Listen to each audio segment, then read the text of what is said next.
여러분 어떠십니까? 오늘 말씀의 제목이 두 길 앞에 선 성도입니다. 갈림길을 혹시 경험해 보셨습니까? 이 갈림길이 있을 때는 어떻게 결정을 하나요? 침 뱉어서 탁 치십니까? 가는 길로 가십니까? 저는 어릴 때 이제 구슬치기로 했습니다. 구슬로. 이 구슬을 탁 굴려서 일자로 가다가 오른쪽으로 가면 이제 오른쪽으로 가고, 왼쪽으로 가면 왼쪽으로 가고, 이렇게 다녔습니다. 우리들의 삶에도 이 두 길이 있어요. 하나는 죄악의 길이고 하나는 천국의 길인 것이죠. 오늘 말씀을 통해서 여러분 어떤 길을 선택하며 살아가야 되는 것인지 한번 나눠보도록 하겠습니다. 종교개혁자 마틴 루터를 잘 아실 것입니다.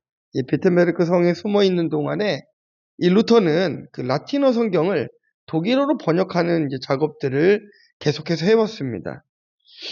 그 좁은 이제 방 안에 갇혀서 이 일들을 하다 보니까 답답하기도 하고 또 얼마나 좀 외롭기도 했겠습니까? 그 성경을 번역하는 방의 벽과 기둥에는 지금까지도 그의 잉크 자국이 남아 있다라고 합니다. 그러니까 괴로운 그 운둔 생활 가운데에 이 교황과 타협하면서 차라리 좋은 자리를 얻고 편안한 삶을 살면 좀 어떨까 하는 루터의 마음이 생길 때마다 이 루터는 이 잉크를 벽에다가 던지면서 사단아 물러가라 라고 외쳤다고 합니다. 그 잉크의 자국이 그 자리에 남아있는 거예요. 루터가 사단에게 노하는 순간이 하나님께 예스하는 순간인 것입니다. 우린 유혹 앞에서 노라고 말할 수 있어야 되는 것입니다. 노를 선택할 수 있는 용기가 필요하다는 거예요. 죄라는 것이 우리 몸속에서 흔적과 같아서 지워지지가 않습니다. 그러니까 원죄, 구원에 이르는 죄를 말씀드리는 것이 아니라 우리가 살면서 짓고 있는 이 자범죄에 대한 것들이 흔적처럼 남아서 지워지지가 않습니다. 하지만 그 유혹 앞에서 내가 노라고 이야기할 때 하나님 앞에 예스를 외치는 것과 마찬가지라는 것이죠.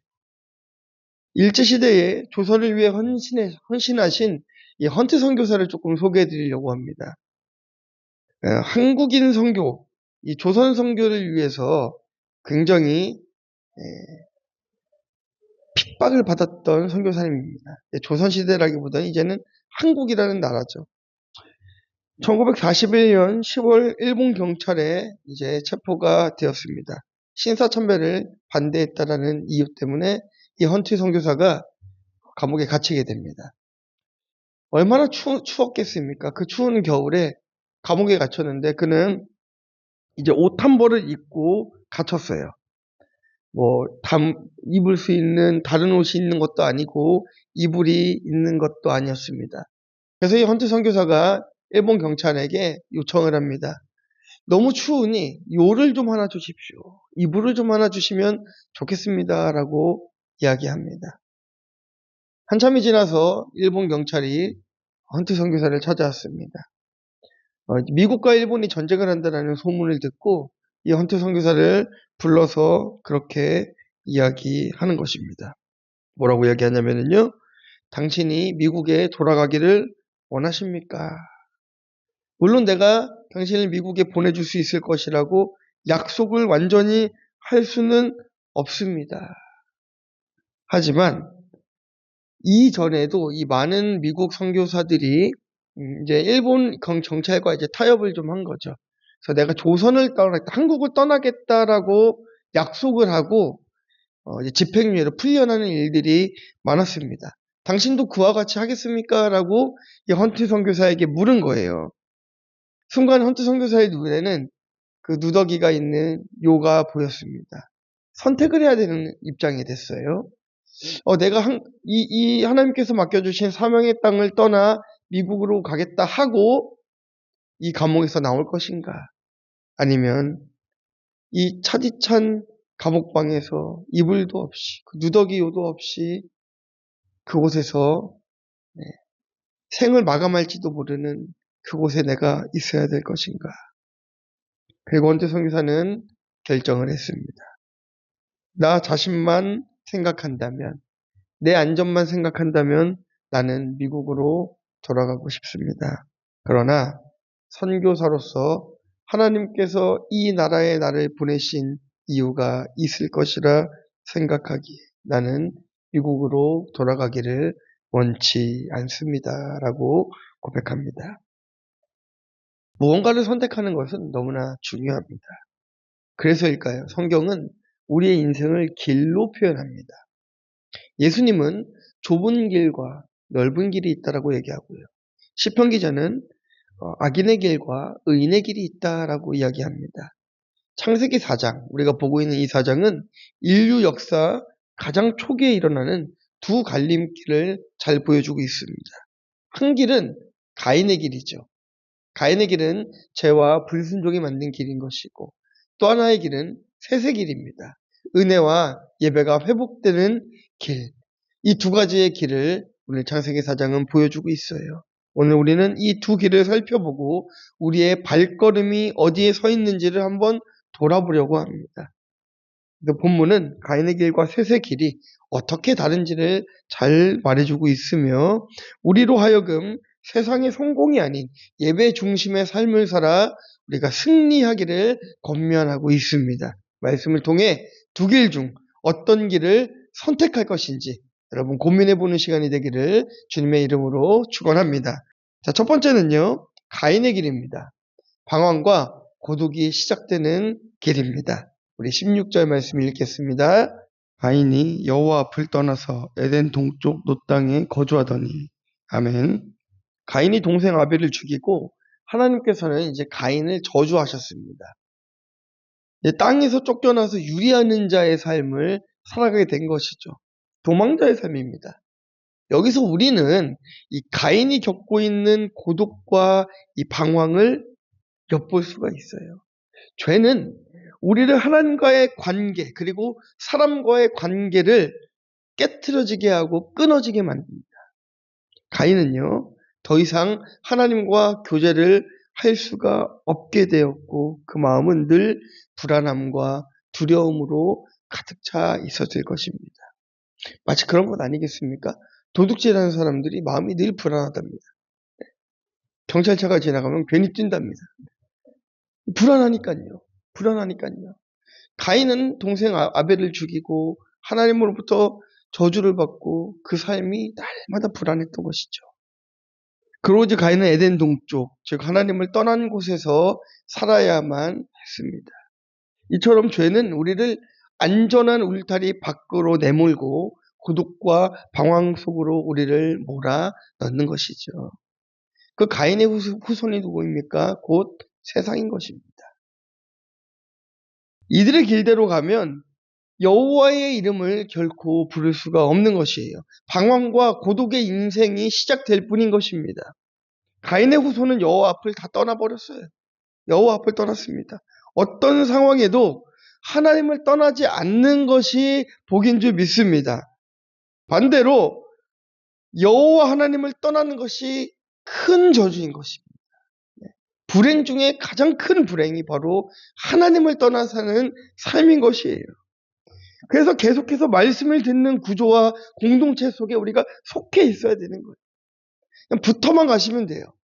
실 같은 가지라도 공동체에 붙어만 가고 있으면 믿음은 들음에서 나가기 때문에 언젠가는 말씀을 들으며 깨닫게 되는 날이 분명히 오는 것입니다. 하나님을 믿는 날이 반드시 오게 되어 있습니다. 언젠가 변화될 수가 있습니다. 그러나 떠나버리면 그 기회를 다 잃어버리게 되는 것이죠. 가인은 자신이 지었던 죄를 인정하지 못했습니다. 그리고 자신이 죄를 지었던 그 땅을 떠나게 됩니다. 하지만 회개 없이 떠났지만 자신의 모든 수치가 영원히 감춰지지는 않았습니다. 놋이라는 땅으로 갔잖아요. 놋이라는 땅은요, 유리하다, 방황하다라는 뜻이 있습니다. 죄는 결국 우리를 유리하게 하고 방황하게 하는 거예요. 죄는 우리를 하나님으로부터 떼어놓고 사람과의 관계도 다 망가뜨려 버립니다. 마음을 불안하게 만들고 영혼을 고독하게 만들고 우리의 삶의 목적을 흐리게 만드는 것이 바로 죄의 본질인 것이에요. 여러분 본디오 빌라도 아시지 않습니까? 본디오 빌라도가 예수님을 심판해달라는 그 유대인들 앞에서 갈등했습니다. 왜냐하면요, 아무리 찾아봐도 예수님의 죄를 발견하지 못했기 때문이에요. 그리고 그렇게 했으면 어떻게 해야 됩니까? 예수님은 죄가 없다, 무죄, 땅땅땅 했어야 되는데 그들의 언성에 못 이겨 결국 십자가형을 탕탕 선고합니다. 그리고 어떻게 합니까? 물에 손을 씻고 나는 이 일과 관계가 없습니다 라고 합니다. 그가 손을 씻었다 한들 그 죄가 가리워질 리가 없는 것이에요. 우리는 종종 스스로 방황의 길과 세상의 길을 선택하려 할 때가 많이 있습니다. 스스로 선택합니다. 일이 잘 풀리지 않고 인생이 내가 원하는 방향으로 풀려가지 않고 육신의 질병이 찾아오고 고난이 찾아오면 하나님을 원망하고 떠나는 것이 우리들의 모습입니다. 본질적인 문제를 해결해야 되는데 그것을 해결하는 것이 아니라 현상만 바라보고 나에게 고난을 주신 그 하나님은 하나님이 아니야. 어떻게 하나님같이 선하신 분이 나에게 이런 아픔을 줄 수가 있어라고 하며 떠나고 있습니다. 그렇지 않아요. 하나님을 떠난 인생은 결국 유리하고 방황하고 그 안에는 고독만 남을 뿐이라는 것을 반드시 우리가 기억해야 될 줄 믿습니다. 자, 뜻하지 않게 우리 교회 설교가 계속 죄의 문제를 다루고 있어요. 네, 일부러 그러는 것이 아니라 본문의 내용이 그래서 어쩔 수가 없습니다. 그러다 보니까 계속해서 죄에 대한 설교들을 하고 있어요. 그런데 이렇게 설교를 하다 보니 듣고 계시는 이제 타교의 성도님이 설교를 듣고 연락이 왔습니다. 48세 여자 성도님이세요. 여자 집사님이십니다. 도박 중독으로 모아놓은 재산을 다 날렸답니다. 남편과도 이제 이혼의 위기에 처해 있는 그런 분이셨어요. 그런데 자신은 남편에게 한 번도 미안하다, 잘못했다라고 말하지 않았답니다. 도박 중독으로 재산을 다 탕진했어도 남편에게 잘못했다라고 말 한마디 안 했대요. 그래서 왜 그렇습니까? 라고 물어보니까 가정폭력이 그렇게 심했답니다. 그러니까 남편에게 맞은 세월이 얼만데 내가 이 돈 좀 날렸다고 남편에게 미안해야 됩니까? 한 번도 사과를 안 했답니다. 자, 그렇게 이제 도박 중독에 빠져서 살다 보니까 그 도박장에서 또 만난 남자랑 또 바람이 났어요. 네. 그런데 그 남자에게는 또 데이트 폭력을 당했답니다. 네. 그러면서 자기 인생이 어디서부터 잘못된 것인지 모르겠습니다, 목사님 하면서 눈물을 흘리시더라고요. 그러면서도 자신은 주일마다 교회 가서 예배를 드렸기 때문에 주일 성수를 다 했기 때문에 하나님 앞에서 떳떳하다라고 생각하고 살았답니다. 그런데 가인의 예배와 아벨의 예배 우리 설교를 듣고 이분이 자신이 드리고 있는 예배는 가인의 예배이고 나를 때리던 남편의 예배는 아벨의 예배임을 고백하고 말씀을 듣고 자신은 피해자가 아닌 가해자임을 인정하고 남편에게 용서를 구하고 중독 치료를 받는 적용을 하셨다고 합니다. 참 놀랍지 않습니까? 회개 없이 남편을 피해 도박장으로 가니까 돈을 다 날리고 회개 없이 다른 남자로 외로움을 달래려 하니까 또 똑같은 폭력을 당해야 됐어요. 가인의 길이 바로 이런 것이. 우리가 가인의 길을 쫓아서 살아간다 한들 그 길이 너무 편해 보이잖아요. 예배 안 드리는 삶이 얼마나 편합니까? 얼마나 편해요? 안 편하십니까? 전 이 자리에 지금 소파에 누워있으면 진짜 편할 것 같은데요. 여기 안에 서 있고요. 누워서 설교하면 참 편할 것 같은데요. 가인의 길은요, 편리하다니까요. 편해요. 좋아 보입니다. 까뻔쩍하게 살아갈 수 있고요. 불편하게 살지 않아도 괜찮아요. 죄 때문에 내가 불편하지 않아도 되고, 예배 때문에 불편하지 않아도 되고, 헌금 생활 안 해도 되고, 편리한 것 투성이인데, 어떻습니까? 이렇게 허무함과 공허함만이 그 인생에 남을 뿐이라는 것이에요. 이제는 우리가 가인의 길을 벗어납시다. 가인의 길을 벗어나 하나님을 찾는 저와 여러분들 되시기를 주님의 이름으로 축원합니다. 자, 적용 질문 드립니다. 내가 벗어나야 할 죄는 무엇입니까? 성품으로, 외모로 죄를 숨기고 있지는 않으십니까? 이 성품으로 죄를 가리는 게 가장 큽니다. 그래서 그럴 것 같지 않은 사람이 제일 죄를 잘 범하잖아요. 성품으로, 외모로 숨기고 있는 죄가 있다면 하나님 앞에 회개하시기를 주님의 이름으로 축원합니다. 자, 두 번째는요. 가인의 후예들이 있습니다. 죄악의 번성과 문화의 발전을 일으켰습니다. 한번 말씀 보겠습니다. 17절에서 24절까지 말씀. 아내와 동침함에 그가 임신하여 에녹을 낳은지라. 가인이 성을 쌓고 그의 아들의 이름으로 성을 이름하여 에녹이라 하니라. 에녹이 이랏을 낳고 이랏은 무후야엘을 낳고 무후야엘은 무드사엘을 낳고 무드사엘은 라멕을 낳았더라. 라멕이 두 아내를 맞이하였으니 하나의 이름은 아다요 하나의 이름은 실라였더라.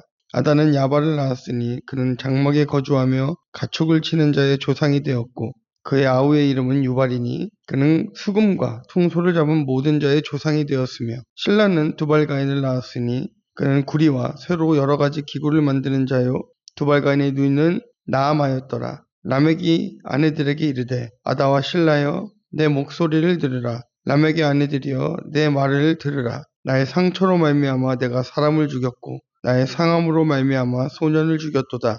가인을 위하여는 벌이 7배일진데 라멕을 위하여는 벌이 77배이로다 하였더라. 아멘. 가인의 후손들은 점차 이제 문명을 발전시키기를 이제 시작합니다. 우리 이제 허성현 목사님께서 예전에 설교해 주실 때에도 이 문명의 발전으로 인하여서 이제 기독교 타락이 올 거라는 책의 내용을 발췌하셔서 이제 말씀을 해주신 적이 있었습니다. 근데 그것이 참 맞아요. 이 가인의 후손들은 문화를 지배했습니다. 문화를 지배했어요. 어땠습니까? 야발은요, 가축을 치는 자의 조상이 되고, 유발은 수금과 퉁소를 부는 자, 음악하는 자들의 조상이 되고, 또 두발가인은 구리와 쇠로 여러 가지 기구를 만드는 자의 조상이 되었다라고 성경이 기록하고 있어요. 그러니까 이런 문화의 발전이 마치 인간의 지혜와 어떤 인간의 능력을 보여주는 것 같지만 동시에 죄악이 만연하는 배경이 되기도 하는 것입니다. 인류 역사 첫 문명은 가인의 계보에서 시작이 되는 거예요. 그러니까 세상이 악하다라고 이야기하는 것입니다. 밖으로 보기에는요, 너무 번듯합니다. 안 그렇습니까? 천막을 만들고, 악기를 만들고, 도구를 만들고, 얼마나 멋져 보입니까? 그리고 도시도 짓습니다. 그러나 성경은 단 한 번도 그들이 하나님 앞에 예배하였다라고 말하지 않습니다. 그들은 그렇게 그 좋은 재능을 두고 한 번도 하나님 앞에 예배하지 않았습니다. 그래서 가인의 계보에서 시작된 이 세상 문화와 문명으로 우리 인생에 만족감을 줄 수가 없어요. 음악을 들으면요, 이 공감이라는 게 있기 때문에 마음이 치료가 됩니다. 잔잔한 음악, 그렇지 않습니까? 근데 그게 근본적인 것들을 해결해 주질 않아요. 해결해 주진 않습니다. 이런 의미에서 이 세상은 악한 것이고 죄악으로 가득 찬 곳이라고 말할 수 있는 것입니다. 가인의 후손들은 이제 겉으로만 보면 문명을 발전시킨 것이 맞습니다. 하지만 그들의 마음속에는 여전히 이 죄가 가득 차 있었어요. 문명의 발전은 있었지만 하나님의 이름은 없었다는 것이죠. 이게 문제인 것이에요. 우리가 문화 전체를 부정하자는 것이 아니에요. 문화의 발전을 부정하라는 것이 아니라 그 안에 하나님의 이름이 없다는 것입니다. 또 어땠습니까? 라멕은요, 두 아내를 취했습니다. 두 아내. 자신의 상처를 과장해서 살인을 저지르기도 합니다. 어떤 분들은 그렇게 얘기하죠. 목사님, 성경에는 일부 다처제가 엄청 많던데요. 그렇게 된 거 아닙니까? 아닙니다. 하나님은 한 아내를, 한 남편을 이야기하셨지 일부 다처제를 말씀하신 적이 전혀 없습니다. 이건 인간의 죄에서 비롯된 죄의 결과일 뿐인 것이에요. 그것으로 그 어떤 것도 합리화할 수 없는 것입니다. 라멕은 두 아내를 취하고 자신의 상처를 과장해서 살인을 저지르기도 합니다. 이것은요, 인간의 삶이, 죄가 인간의 삶을 얼마나 왜곡시키고 파괴하는지를 잘 보여주는 예시가 될 수 있을 것입니다. 우리는 그래서 겉으로 화려해 보이는 세상 속에서도 죄의 유혹과 위험이 도사리고 있다는 것을 깨달아야 될 줄 믿습니다. 진정한 발전은요, 물질적 풍요가 아니라 하나님과의 올바른 관계 속에서 만들어지는 것입니다. 가인의 6대손 라멕은 죄가 어떻게 사람을 타락시키는지를 보여줍니다. 아주 결정판이에요. 라멕이 두 아내를 취해서 하나님의 창조 질서를 파괴했죠. 그리고 폭력이 일상화되어 있습니다. 나를 상하게 하는 자를 내가 죽였다. 이걸 자랑을 합니다. 사람 죽인 일이 자랑입니까? 이걸 막 자랑을 해요. 또 죄에 대한 합리화. 가인을 위하여는 7배의 벌, 라멕을 위하여는 77배의 벌. 그러니까 벌을 늘려서 오히려 죄를 막 정당화하려고 하는 거예요. 그 라멜의 말에는 두 가지가 사라져 있어요. 무엇입니까? 한 가지는 죄를 두려워하지 않는 마음이 없고요. 또 한 가지는요, 잘못을 인정하지 않는 것입니다. 죄는 시간이 지나면 두려움이 사라지고 양심이 마비가 됩니다. 거짓말에 밥 먹듯이 하는 사람들은 나중에는 그 거짓말이 진짜로 실제 일인 줄 알고 그렇게 지내기도 한다고 합니다. 이것이 하나님 없이 발전한 문명 발전의 결말인 것입니다. 라멕은 사람을 죽여놓고 그 죽인 것을 노래로 만들어서 사람들 앞에서 자랑을 했습니다. 오늘날 세상도 그렇습니다. 어떻습니까? 폭력이 영화가 되고 음란이 문화가 되고 죄악이 예술이 되고 자랑이 콘텐츠가 되는 거예요. 그래서 예전에 죄라고 불리던 것을 지금은 스타일, 자기 표현 이렇게 해석하며 미화시키고 있습니다. 이 문구 참 잘 만든 것 같지 않습니까? 폭력이 영화가 되고 음란이 문화가 되고 죄악이 예술이 되고 자랑이 콘텐츠가 되고 쓰다 보니까 저 쓰면서도 그랬습니다. 아이고 잘 썼다. 네. 정말 그런 것 같아요. 네. 영화를 봐도요. 영화나 드라마를 봐도 이젠 동성애가 거기 안 들어가면 이상할 정도예요. 음악은 어떻습니까? 음악에는 온갖 욕설이 물론 좋은 음악도 많이 있어요. 이런 것들을 바라보면서 교회는 그런 것들을 지적해야 되는 것이잖아요. 이게 잘못되었습니다. 안 됩니다. 청년들에게도 학생들에게도 분별해야 됩니다. 어른들에게도 그런 영화 보시면 안 됩니다. 그런 드라마 안 됩니다. 이렇게 말해야 되는데 그것을 이제 교회들도 이렇게 얘기합니다. 취향 차이입니다. 자기 표현 아닙니까? 문화 아닙니까? 이렇게 포장해 나가기 시작해요. 그렇게 희석되는 거예요. 자꾸. 죄가 희석되는 것입니다. 예배도 그렇습니다. 트렌디한 예배의 모습을 갖추는 것이 중요한 게 아니라 본질이 중요한 거예요. 기타 없으면 어떻습니까? 드럼 없으면 어때요? 여러분 드럼 없어가지고 예배 못 드린 적이 있습니까? 마이크 없어가지고 예배 못 드린 적 없습니다. 네. 그럼 예전에 믿음의 선진들은 마이크 들고 설교했습니까? 목소리로만 설교해도 번듯하게 무슨 지금 저처럼 막 책을 찾아가면서 막 주석을 다 뒤져가면서 이렇게 하지 않아도 성경만 읽어도 은혜가 될 때가 더 많았어요. 마이크가 없어도 악기가 없어도 어떤 트렌디한 모습의 교회가 갖춰지지 않는다 할지라도 하나님께서 그 교회 가운데 주의 영을 부어주시고 성령께서 일하기 시작하면 교회는 부흥하는 것이고 성도들의 삶은 바른 길로 가게 되는 것입니다. 그러니까 여러분들 삶 가운데에 가장 중요한 것은 여전한 방식으로 예배하는 게 가장 중요한 것이에요. 학생부가 유초등부가 30명 정도 되는 교회가 제가 이제 리서치를 쭉 하다 보니까요. 한 유초등부 30명 정도 되는 교회는요. 3천만 원의 예산을 사용했다고 합니다. 그만큼 어렵대요. 그만큼 어렵답니다. 이렇게 프로그램에 돈을 많이 쓰는 것을 지적하고자 함이 아니에요. 우리도 필요한 물질들을 흘려보내야 됩니다. 아이들을 전도하는 데에 사용해야 돼요. 다음 세대를 길러가는 것에 사용해야 되는 것입니다. 그런데 그것보다 더 중요한 것은 무엇이냐면 아이들에게 바른 예배를 가르치는 거예요. 요즘에 교회에서 하지 말라고 하면 애들이 안 옵니다. 얘들아, 핸드폰 그렇게 많이 하면 안 돼. 그래요? 저는 이제 안 올게요. 이렇게 합니다. 그다음 성경을 봐야지. 책 보라고요? 안 올래요. 애들 하나님이 싫어서가 아니고요. 통제받는 것이 싫어서 교회를 오지 않는 시대가 되어버렸어요. 그래도 교회는 본질을 가르쳐야 돼요. 문화를 적절히 사용해서 아이들을 모으되 분명한 본질을 바르게 가르쳐서 그 아이들이 그 문명으로 빠져들게 하는 것이 아니라 말씀 안에 거할 수 있도록 잘 가르쳐야 되는 것입니다. 자, 그러니까요. 이것이 세상의 이야기가 아니라 교회의 이야기 아닙니까? 그러니까 우리 어른들도 마찬가지입니다. 아이들이 그것이 싫어서 떠난 것과 같이 어른들도 마찬가지예요. 교회 중심의 삶이 싫어서 떠납니다. 왜 이렇게 교회를 자꾸 오라고 하나? 전도하면 그렇습니다. 하나님 중심의 삶이 싫어서 떠납니다. 말씀대로 살았더니 망했는데요. 이렇게 얘기하면서 떠나요. 성경 중심의 삶이 싫어서 떠나는 것입니다. 어떻게 지금 이 시대를 말씀으로 살아갑니까? 융통성이 없는 행동 아닙니까? 하고 떠나가는 거예요. 이게 전부 다 가인의 길이고 가인이 만들어내는 문명의 결과라는 것입니다. 하나님의 말씀은 결코 그렇지 않습니다.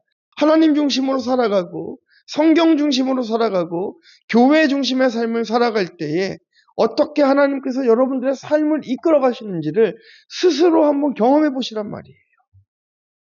그 길을 하나님께서 선한 길로 인도해 주십니다. 그 길을 가는 동안에 고난이 있을 수 있습니다. 위기가 있을 수 있습니다. 그러나 하나님께서 그 길을 헤쳐나가고 또 헤쳐나가고 주님 앞에 무릎 꿇고 회개하고 통회하며 나아갈 때에 하나님께서는 여러분들의 삶을 더욱더 풍성하게 채워주실 것입니다. 다윗이 하나님 앞에 통렬하게 회개할 때에 하나님께서는 그 회개를 모른 척하지 않으시고 그에게 왕위를 끝까지 지킬 수 있도록 도와주셨고 그의 나라는 더욱더 번성하고 더욱더 풍요로워지고 더욱더 강해질 수 있도록 도와주셨습니다. 그래서 숨기고 문화 속에 우리가 숨는 것이 능사가 아니라 내 죄를 드러내고 주님 앞에 회개하는 것이 중요한 것입니다. 세상의 방법에 기대하지 맙시다. 말씀의 원리를 따라 삽시다. 그것이 우리가 해야 될 일인 것입니다. 문화가 발전한 곳에 죄도 많습니다. 우리는 문화를 잘 사용하되 말씀의 원리를 따르는 교회가 되기를 주님의 이름으로 축원합니다. 적용 질문 드립니다. 세상의 모임보다 교회 공동체의 모임을 사모하는 마음이 있습니까? 목장 모임들을 잘 활성시켜서 또 나눔이 풍성한 교회가 되었으면 좋겠습니다. 자, 마지막 세 번째는요. 세세괴보입니다. 하나님의 은혜와 구원의 소망이 있습니다. 우리 25절, 26절 함께 읽겠습니다. 아담이 다시 자기 아내와 동침하매 그가 아들을 낳아 그의 이름을 셋이라 하였으니 이는 하나님이 내게 가인이 죽인 아벨 대신에 다른 씨를 주셨다 함이며 셋도 아들을 낳고 그 이름을 에노스라 하였으며 그때의 사람들이 비로소 여호와의 이름을 불렀더라. 아멘. 이 셋이 누구입니까? 아벨을 대신해서 주신 하나님의 선물입니다.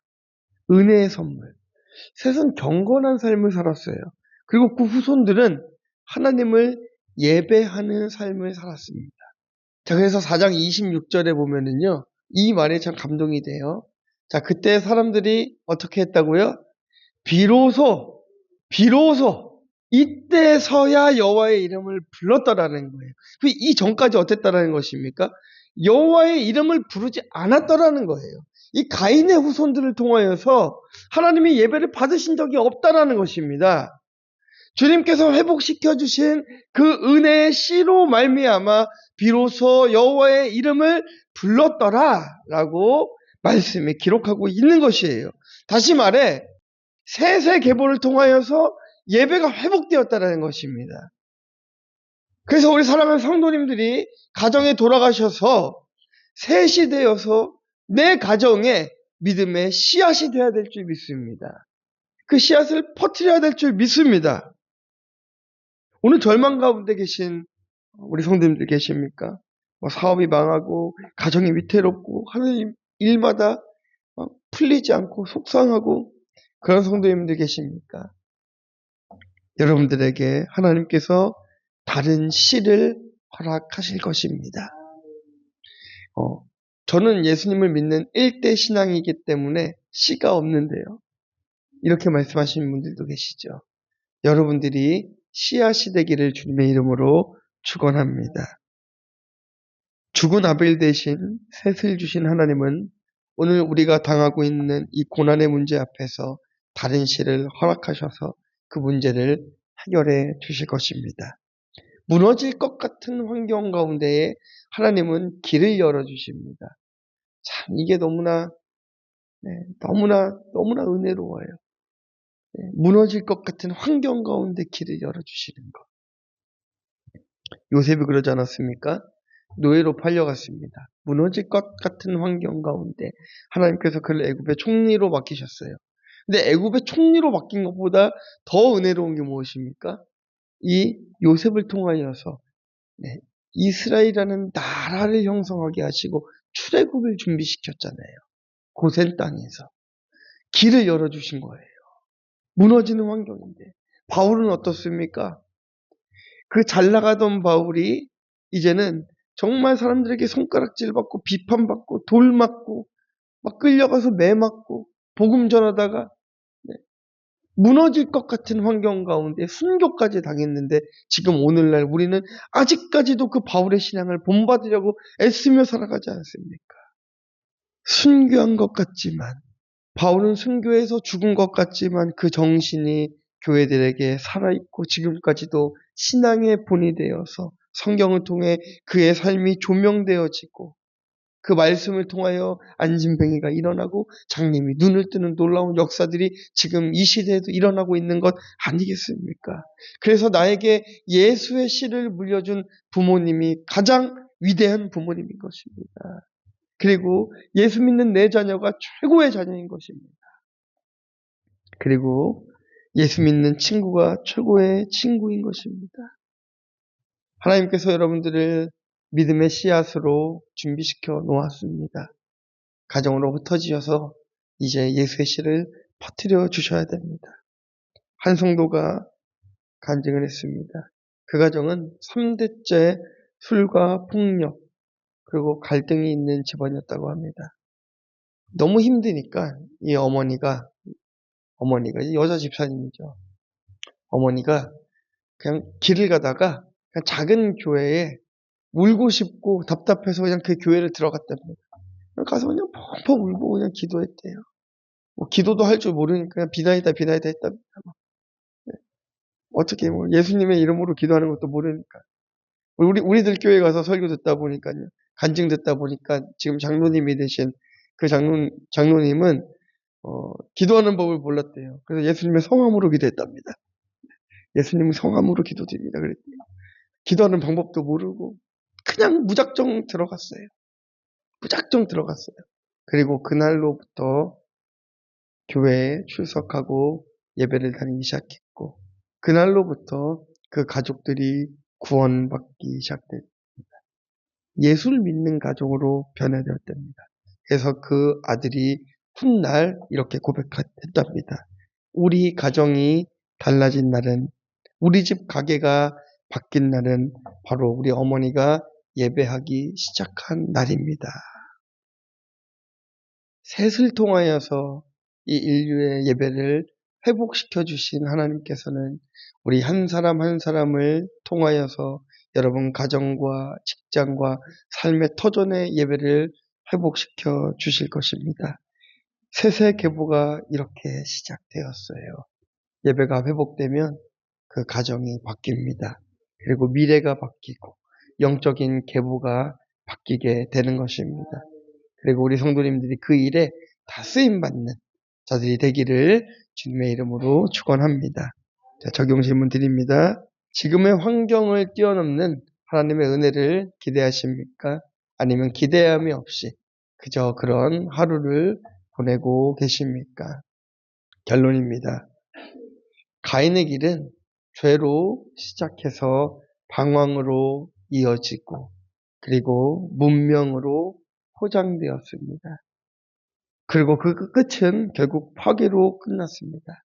하지만 셋의 길은 은혜로 시작해서 예배로 이어지고 회복으로 발전했으며 결국 구원의 길로 이어졌음을 믿고 우리 사랑하는 성도님들은 셋의 길을 선택하기를 주님의 이름으로 축원합니다. 네. 그래도 가인의 길을 가고 싶은 분들이 계십니까? 목사님, 그래도 저는 좀 세상에서 좀 더 살아봐야 될 텐데요. 아직 좀 덜 놀아봤는데요. 하시는 분들이 계십니까? 네. 안 됩니다. 안 돼요. 망하는 길로 보낼 수가 없죠. 망하는 길로 보낼 수가 없어서 때로는 여러분들이 가인의 길을 가려 할 때 주의 종으로서 여러분들에게 치리를 할 때도 있고 말씀으로 권면을 할 때도 있겠습니다. 건강한 교회는 어떤 교회입니까? 말씀이 바르게 선포되는 교회이고요. 행정이 바르게 운영되는 교회이고요. 치리가 확실하게 이루어지는 교회인 것입니다. 그래서 우리 교회 복림교회는요. 치리가 살아나야 돼요. 죄송합니다만 치리가 살아나야 돼요. 제가 막 우리 이제 막 나와 있는 대로 그러면 수천 정치 막 이런 치리는 진짜 아주 중환죄를 지었을 때 있는 치리인데 저는 여러분들에게 그런 치리를 드리고자 함이 아니에요. 뭔가 여러분이 가인의 길로 들었었을 때 여러분들에게 적절한 치리를 하려고 합니다. 한 성도님과 통화를 했어요. 어저께. 근데 이제 집사님께서 그런 말씀을 하시더라고요. 목사님께서 저를 한 번만 혼내주셨으면 그렇게 말씀하시더라고요. 그 얘기를 들으면서 그렇구나. 때로는 선한 말로 좋은 말로 위로하는 것도 너무나 필요하지만 방황할 때에 잘못된 길로 걸어갈 때에는 치리하며 말씀으로 권면하는 것이 여러분에게 은혜가 될 줄 믿습니다. 자, 미리 말씀드린 겁니다. 겁먹지 않으셔도 돼요. 그리고 여러분이 치리당할 때 저도 그 치리에 함께 동참할 것입니다. 함께 기도하도록 하겠습니다. 기도할 때는 하나님, 내가 가인의 길을 걷지 않게 하여 주시옵소서. 셋의 길로 걸어서 우리 가정을 살리는 씨앗 삼아 주시고 내 직장을 살리는 씨앗 삼아 주시고 이 땅을 살리는 씨로 나를 사용하여 주시옵소서. 우리 다 함께 통성으로 기도하도록 하겠습니다.